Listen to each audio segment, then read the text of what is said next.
Hello, I'm Ryan, And I'm Brody. and this is the High Volatility Experience.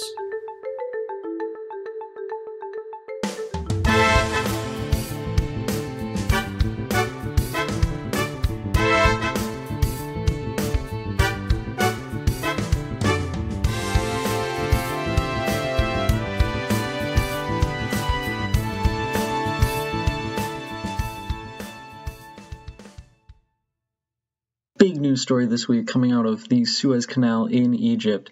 A cargo ship known as the Ever Given, total of 220,000 tons, the size of the Empire State Building, has parked perpendicular to the canal and is stopping hundreds of cargo ships on either side from passing through.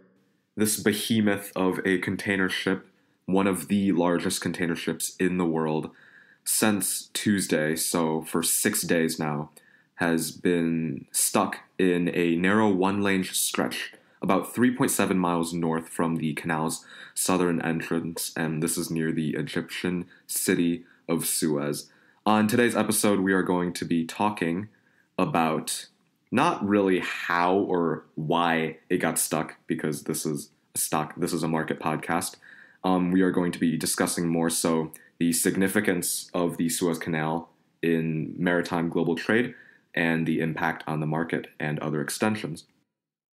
Right, so obviously this is a huge issue given how many trade ships pass through every day. It's around 50 of these huge, unbelievably big cargo ships that go through, and they carry thousands of containers every day. So the fact that this is stuck means that it is a pretty big issue, and currently, I checked on Thursday afternoon, they said that it could take weeks to fix, but I checked this morning, and some officials in Egypt were saying that it was going to take until tomorrow. Based on what I'm seeing about the situation right now, I don't see how that's happening, but we're interested in seeing how this develops. What do you have to say on this, Ryan? Yeah, I agree. I don't think it's going to be fixed by Monday or anytime soon. As of right now, tugboats and dredgers just haven't made much progress in moving the ship, but I did read that higher tides on Monday could provide an opportunity to make this ordeal a little less strenuous. We did see a little bit of progress on Friday, but like I said before, they're not making much progress with moving this thing out of the way. But today we won't really be discussing how it happened. We'll be talking more about its impact on world trade as well as how it will translate to the market. So, Brody, do you want to lead off on that? Yeah, so obviously the Suez Canal has been a major trade route for a long time, and just to give scale to it, if you were to take a trip from Suez to Amsterdam through the canal, it takes around 13 days. But if let's say the Suez Canal was blocked for any reason, and you had to go around Africa, it would take around 41 days to get to Amsterdam from Suez. Right, so what the significance of the Suez Canal is, it's not just this major trade route. It accounts for a tremendous amount of efficiency between specifically the European and Middle Eastern trade. It basically divides Africa and Asia and links the Red Sea and Mediterranean Sea. Let's say you wanted to get from Mumbai to London, just as another example off of Brody's. Before 1869, before the canal officially opened, you would have had to navigate all around the sides of Africa, through the African Cape, around the Cape of Good Hope, and up the Atlantic Ocean. That's more than 12,000 miles. Now, with the Suez Canal, you could have entered through the Gulf of Aden to the Red Sea, and through the Suez Canal to the Mediterranean Sea, and boom, you're already at the coasts of Greece and Italy. The trip to London would have taken a little more than 7,000 miles, and you nearly cut your distance in half. Exactly. So there's no doubt that the Suez Canal is important, and it's really understated in the world on how important this is, especially when you look at how many ships go through and what actually goes through every day. Daily, there's around 50 of those big cargo ships like the one that is stuck, but even more than that. Every day that this ship is blocking the canal, a total of around $10 billion per day is lost in global trade, and I read somewhere that 1.9 billion barrels of oil are also being halted through this entire process. So in terms of international trade and the international just overall trade of goods, it's really hanging in the balance between this shortcut from the Middle East all the way to Europe and everywhere in between. So do you have anything to say more on that, about the significance and the implications of this? Yeah, so the blockage of the Suez Canal will affect the European markets the most, but extended blockage will really impact us all. These ship vessels, these cargo ships, transport literally everything from cars and oil to electronics, food, and home goods. If we look at oil in particular, the Suez Canal accounts for up to 10% of seaborne oil trade, according to shipping industry journal Lloyd's List.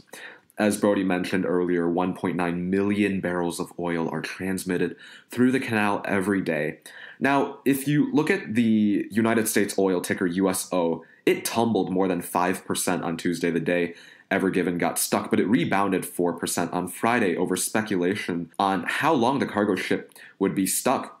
Any delay in the shipment and transport of a global commodity such as oil will raise prices throughout the energy sector, as investors believe that there will be a temporary shortage or delay, at least, in the shipment of oil. Right, so oil isn't the only thing that's going through this canal. It's actually everything. And right now we're seeing increasing reports of the toilet paper shortage coming back again, flashbacks from 2020. But more than that, more than TP, every good goes through here. And economist John Gold at the National Retail Federation, he predicts that supply chain prices are going to rapidly increase. This is going to skyrocket input costs, and most likely he predicts that these extra costs are not going to be put on consumers and rather absorbed by the companies. But this is going to wildly decrease profit margins, and it could put some companies at risk, as some maritime trade companies right now are very fearful because of the increased costs from this whole blockage of the canal. And furthermore, White House Press Secretary Jen Psaki told reporters Friday that the U.S. could, quote, see some potential impacts on energy markets from the role of the Suez Canal as a key bi-directional transit route for oil. So this kind of brings me to something that I did want to talk about specifically, was sort of an extension to what we currently have as a global trade market, with just how much maritime seaborne trade accounts for global retail trade. 90% of global retail trade moves in containers, and according to the United Nations Conference on Trade and Development, 70 to 80% of global trade by volume is carried by sea. And that just seems like such a big amount to me, and it's a surprise to me that we aren't really expanding our infrastructure to account for things like these. So, as you were saying, the world is not a stranger to this happening. The Suez Canal, the Turkish Straits, and the Panama Canal, in the past 10 years, blockages have been frequent. They've happened in average twice a year. So it really brings the question in, how do we fix this? Is anyone stepping in currently? What do you have to say, Ryan? Yeah, so Brody just brought up 3 major maritime trade routes. And something interesting with this case is that Egyptian officials say human error was more to blame, alongside with poor conditions. Again, these are things that we've seen happen before. But what's interesting to me is that if human error is more to blame, for example, then these are things that can be mitigated. This is something that could require more international cooperation and more initiative to, I think, at least minimize the amount of damage that this takes. Again, like we said before, the Suez Canal alone accounts for more than 10% of the global oil trade market. So I was just looking at, for example, like just ways to expand options for international trade. And just something that came to mind for me was China's Belt and Road Initiative. This was an effort started in 2013 that involved a multi-trillion-dollar infrastructure investment reminiscent of the Silk Road. Many people are calling it the New Silk Road, which will stretch from East Asia to Europe, where trade will happen via freight trains. So just anything that can expand your options, that will where you're not really, in more colloquially, just when you're not being carried by seaborne trade, right? Because obviously this is having a huge impact on the global market. And if there's any way we can reduce said impact, that would obviously be beneficial as an investment long term. Yeah, so China's initiative to move into freight trains is definitely interesting for going forward.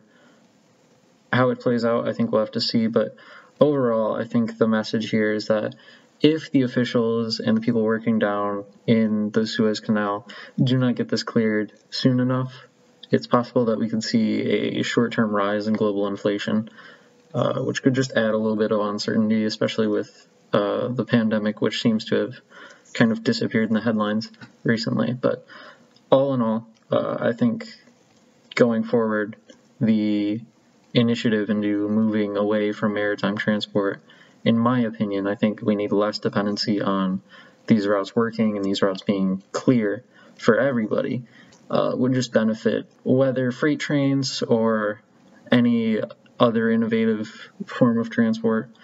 We'll have to see if that's the right decision. I don't personally know enough about trains, but I am interested in seeing where this goes forward.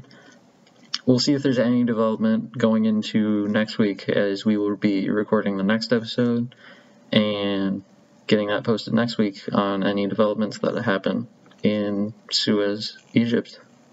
Thank you guys for listening. Until next week. So long.